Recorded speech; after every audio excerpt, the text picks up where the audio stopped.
She was a woman without a child in a world where that was a wound never closed. Hannah had a husband who loved her and a rival wife who taunted her year after year. And she had God, who she believed could hear her even when the silence felt total.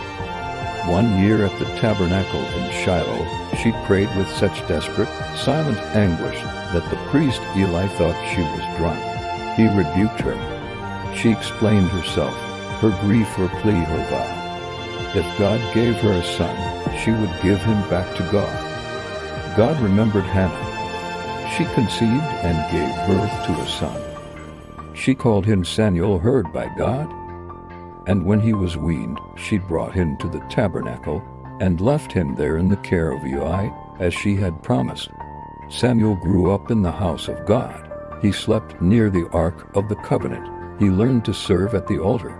But one night, in the days when visions from God were rare, a voice called his name in the dark. Samuel.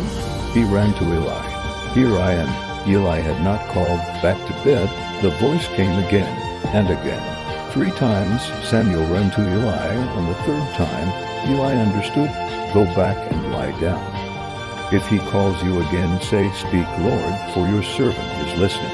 God called a 4th time, and Samuel answered, and God spoke a word so heavy that Samuel trembled with it all night. Judgment was coming against Eli's household. In the morning, Eli asked what God had said. Samuel told him everything. And Eli, with the quiet dignity of a man who knew his own failures, received the word. He is the Lord. Let him do what seems good to him. Samuel grew up, and God was with him. Every word he spoke came true. All Israel knew from Dan to Beersheba that Samuel was a true prophet of God. When Israel demanded a king, Samuel warned them. A king will take your sons.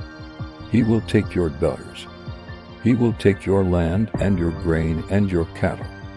You will cry out because of your king. They insisted. So God told Samuel to give them what they asked for. And Samuel found a man named Saul, tall, handsome, head and shoulders above everyone else, and anointed him king. But when Saul's disobedience disqualified him from God's blessing, it was Samuel again who was sent to anoint a new king, this time to an obscure family in Bethlehem. 7 sons passed before him. 7 times Samuel felt God's restraint. Then he asked, Are these all your sons? There is one more, said Jesse, the youngest. He's out with the sheep. They sent for him.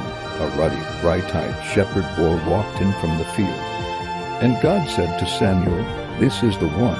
Arise and anoint him. His name was David. And the oil poured down